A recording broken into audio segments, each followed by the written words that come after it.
Assalamualaikum warahmatullahi wabarakatuh. Apa kabar anak-anak hari ini? Semoga kita semua selalu sehat, berada dalam lindung Allah Subhanahu wa taala. Bertemu lagi dengan Ustazah Sari dalam pembelajaran tematik.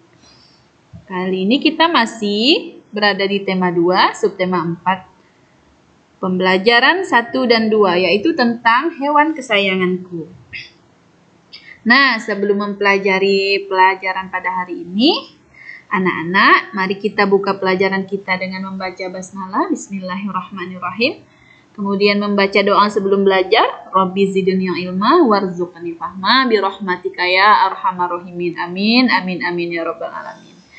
Saksikan video ini sampai selesai ya anak-anak, agar anak-anak faham dengan apa yang Ustazah sampaikan dalam pembelajaran ini. Mari kita ikuti video ini sampai selesai.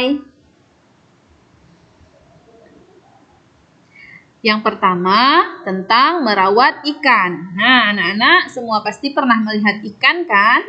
Ikan ini adalah seekor hewan.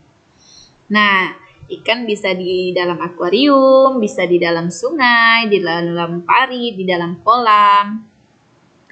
Cara merawat ikan dalam akuarium. Nah, yang kita akan bahas ini merawat ikan dalam akuarium. Yang pertama, pilih akuarium yang sesuai dengan jenis ikan. Misalnya ikannya besar, maka akuariumnya harus besar. Kalau ikannya kecil, tidak perlu menggunakan akuarium yang terlalu besar.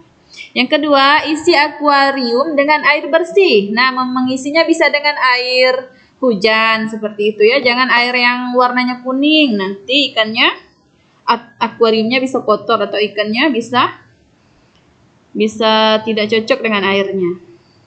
Yang ketiga, beri makan dan vitamin pada ikan secara teratur. Misalnya memberikannya sehari 2 kali makannya atau 3 kali. Tidak boleh kebanyakan atau kurang ya. Yang keempat, bersihkan akuarium agar tetap bersih secara teratur. Kalian bisa membersihkannya seminggu sekali agar lumut-lumut atau baunya hilang, sehingga akuarium kalian tetap bersih dan ikannya terlihat indah di dalam akuarium. Yang kelima, atur arus air menggunakan filter air. Nah, sebaiknya menggunakan filter atau penyaring air agar lumut-lumutnya bisa menyangkut di dalam filternya dan airnya lebih tahan lama bersihnya. Selanjutnya, tentang pembagian tugas merawat ikan. Nah, yang pertama, Jono dan adik-adiknya memberi makan ikan secara bergantian. Misalnya pagi yang memberi makan Jono, nanti sore adiknya. Atau hari ini Jono yang memberi makan pagi dan sore, besok adiknya. Seperti itu ya. Yang kedua, ibu membeli makanan ikan dan vitamin. Nah, karena ibu sudah membeli makanan dan vitaminnya, maka jangan suruh ibu lagi yang memberi makannya. Seperti itu kan, kita harus selalu berbagi tugas. Sedangkan ayah, tugasnya membersihkan akuarium agar tetap bersih. Jadi, ayah, ibu, dan anak memiliki tugas masing-masing. Ayah juga memasang saringan dalam akuarium. Yang kelima, Jono memindahkan ikan dari akuarium ke ember. Yang keenam, adik-adiknya membersihkan kerang saat akuarium dibersihkan. Nah, ini adalah manfaat kerjasama. Ketika kita kerjakan bersama-sama, maka pekerjaan itu atau tugas itu terasa ringan. Sedangkan kalau kita mengerjakan semuanya sendiri, maka terasa berat. Kasihan kan ayah atau ibunya kalau mengerjakan sendiri. Jadi kalian harus membantu juga. Ajak adiknya ya. Yang selanjutnya, pengamalan nilai Pancasila, sila keempat dan kelima. Nah, yang pertama, ada M. M itu singkatan dari musyawarah. Musyawarah harus dilakukan untuk melakukan pembagian tugas agar adil. Nah, sebelum melakukan sebuah pekerjaan, sebaiknya kita melakukan sebuah musyawarah. Kemudian K, keadilan. Tugas yang dibagi secara adil akan membuat semua orang anggota sejahtera sehingga pekerjaan tidak dianggap beban yang berat. Nah, seperti tadi sudah Ustazah katakan, jika kita kerjakan bersama-sama maka pekerjaan itu terasa ringan. Jadi kita bisa meringankan beban orang tua kita. Kita lanjutkan, berkreasi dengan origami. Origami itu adalah kertas yang warna-warni itu ya nak. Origami memiliki nilai seni tinggi yang indah, juga dapat membantu mengembangkan imajinasi serta mendukung gerak motorik pada anak. Nah, ada banyak karya yang dapat dibuat menggunakan origami seperti bentuk hewan, tumbuhan, dan lainnya. Berikut beberapa teknik yang digunakan dalam kreasi dengan origami. Ayo kita perhatikan. Nah, teknik melipat bisa dibuat burung, biasa kan bisa dibuat kucing origami itu. Teknik memotong atau menggunting bisa kita jadikan kolase atau mozaik, bisa kita tempel-tempel ya di sebuah pola. Kemudian teknik menempel. Nah, setelah dipotong tadi kan kita tempel seperti itu.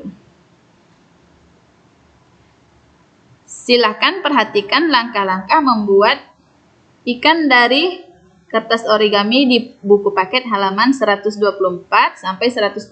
Nah, kalian bisa memperhatikan buku paketnya pada halaman tersebut. Itu langkah-langkah membuat kreasi ikan dari kertas origami ya nak ya. Cara merawat kucing. Nah, mungkin di rumah anak-anak ada yang memelihara kucing. Nah, ini yang pertama, berilah makan sesuai kebutuhannya. Jangan sampai kekenyangan atau jangan sampai kucing itu tidak kita beri makan ya nak, berdosa kita. 2, sediakan makanan dalam wadah yang bersih. Nah, setiap hari wadahnya dicuci untuk digunakan lagi. Yang ketiga, pilihlah kandang yang memiliki sirkulasi udara yang baik. Nah, kandangnya harus ada udara, jangan sampai kedap udara, nanti kucingnya susah bernafas. Yang keempat, berilah alas kandang dengan bahan yang nyaman. Bahan yang nyaman membuat kucingnya menjadi nyaman pula. Yang kelima, bersihkan kandang kucing secara teratur. Bersihkan bak pasir dan ganti pasir yang digunakan kucing untuk BAB atau buang air besar atau buang air kecil. Dibersihkan pasirnya itu. Kalau tidak dibersihkan, maka pasirnya akan bau sekali. Yang ketujuh, mandikan kucing jika rambutnya telah bau dengan air bersih dan dingin. Bersihkan gigi, telinga, dan kuku kucing secara teratur. Berilah vitamin dan vaksinasi agar terhindar dari virus dan penyakit. Ajak bermain dan keluar dari kandang. Nah, jika dia keluar, maka kita harus jaga, takutnya dia bisa hilang atau diambil orang. Tapi hati-hati ya nak, jika bermain dengan kucing, kalian juga harus memperhatikan bulunya. Bulunya itu kadang suka bertaburan ke sana kemari. Setelah kalian bermain dengan kucing, jangan lupa cuci tangan, bersihkan menggunakan sabun ya. Nah, orang-orang yang memiliki rasa belas kasih atau rahmat, maka akan dikasihi oleh Allah. Kasihilah orang-orang yang ada di bumi, maka kalian akan dikasihi oleh yang ada di langit. Hadis riwayat Tirmidzi. Maka ketika kita mengasihi orang, maka yang di langit itu adalah, maka Allah juga akan mengasihi kita. Apapun perbuatan yang kita lakukan itu baik, itu kembalinya kepada kita ya. Anak soleh dan solehah selalu meneladani Rasulullah Sallallahu Alaihi Wasallam dalam menyayangi hewan. Rasulullah juga salah satu orang yang menyayangi hewan kucing. Jika kita tidak mampu merawat hewan, setidaknya janganlah kita menyiksa hewan tersebut. Nah, misalnya di rumah nih, orang rumahnya tidak suka kucing. Nah, jangan kita sampai siksa dia. Setidaknya kita beri makan kalau ada lebih. Seperti itu ya nak ya. Nah, sampai di sini dulu pembelajaran Ustazah pada hari ini. Semoga apa yang Ustazah sampaikan bermanfaat untuk ananda semuanya. Kurang dan lebihnya Ustazah mohon maaf. Itu semua datangnya dari Ustazah, sedangkan kesempurnaan hanyalah milik Allah Subhanahu wa taala. Ustazah tutup pertemuan pada hari ini dengan melafazkan kalimat hamdalah, alhamdulillahirabbil alamin.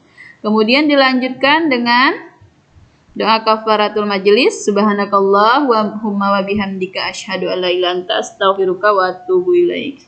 Wabillahi taufik wal hidayah. Wassalamualaikum warahmatullahi wabarakatuh.